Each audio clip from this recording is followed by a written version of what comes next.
Hello everyone, welcome back to the channel. I am Mad Capper and this is another video on Raid Shadow Legends. We have another video of I built them so you don't have to, but as you saw from the thumbnail most likely, we've decided to go a different direction. So far, all the champions that I have showcased have been attack-based champions. These are champions that you can use in dungeons or the arena to help you progress. Some of them succeeded, others failed, and some of them really shouldn't have been built at all, but that was the whole purpose. This time I wanted to turn and pivot a bit and talk to you about a champion that is a support. Support-based champions are the glue that makes teams work, and if you don't have the right ones, you're not going to progress in this game. So without further ado, let's talk about I built them so you don't have to, a Mistress of Hymns. Mistress of Hymns is a Spirit Affinity support epic champion of the Sacred Order. Her toolkit boasts a wonderful 18,990 HP, which is a great starting HP when building out a champion for some sustainability, which most supports need. Her attack and defense are pretty typical for supports, though I will say her attack is a little low given her toolkit, which we'll talk about in a minute. Her speed of 103 allows her to run a little bit faster, which is a good thing when you have a support champion that needs to put down heals. You can either build her out to be super fast, or even if you're building her out in different ways, she still has enough speed that she's going to be able to keep up with the rest of the team. As far as her toolkit itself, the aura of a 25% defense in all battles is a great starting aura for many players who are trying to sustain through dungeons. This is probably the most preferable aura to have, and the fact that it's usable in all battles means that you can bring her into the early game clan boss or arena and still have her effectively as your lead. While ultimately both those positions would probably be replaced by better champions more suited to those areas, it is nice to know that if you pull Mistress of Hymns early and decide to build her out, she's going to be helpful from day one. Her A3 has a revive 2 random allies at 50% HP and places a veil buff on them.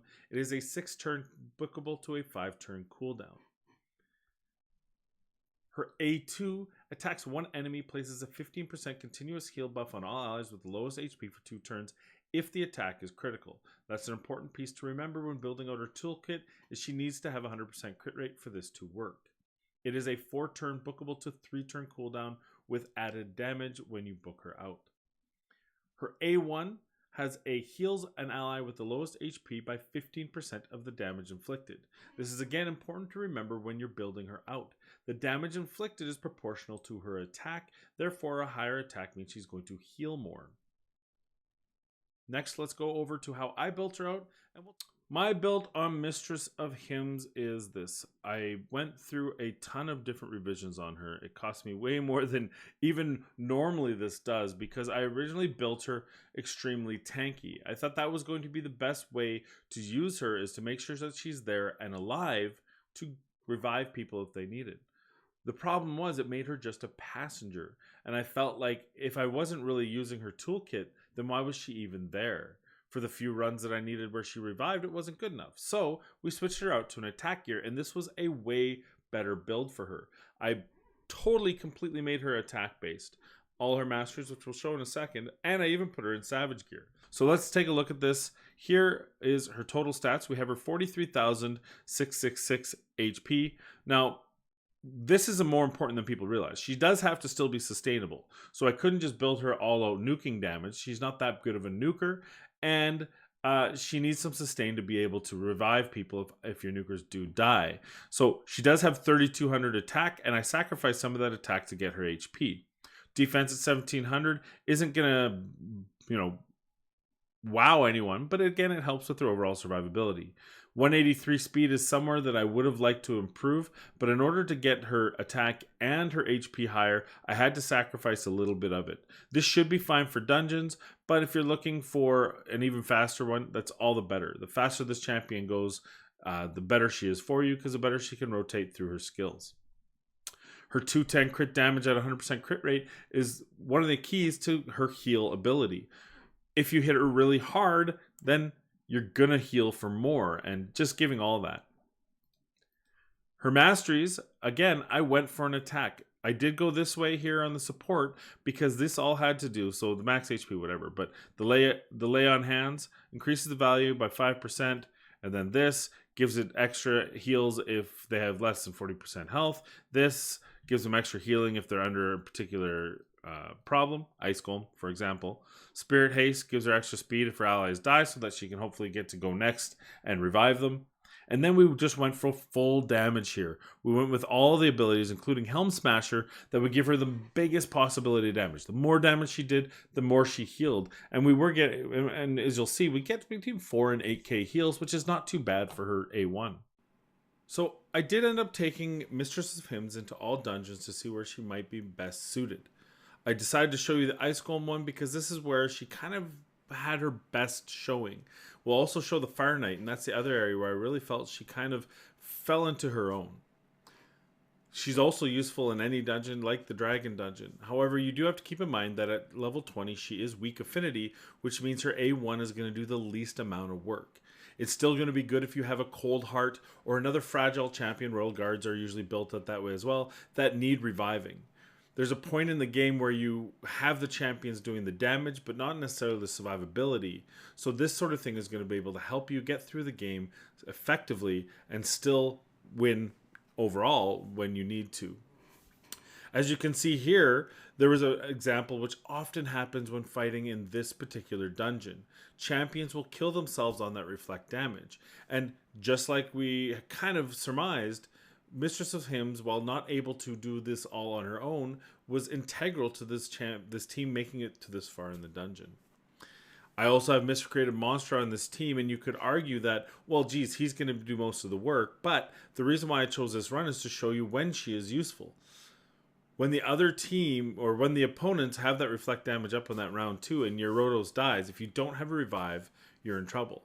Also, all the damage that Miscreated Monster mitigates from the other teams, he takes on himself. So while it doesn't look like much, each time she heals him for 4, 6, 8k, that's adding to the overall survivability and sustainability of the team. Her defense aura is also helping in many areas to get through to this point. And so overall, I felt she was very helpful on this team and well worth adding to it. In the Fire Knight dungeon, it kind of did the exact same thing. We have a team here that can get through the waves without her, and with all the different turn meter manipulation, we weren't in a whole lot of danger. But it was nice to know that she was hitting for reasonably good damage and helping take down the enemies.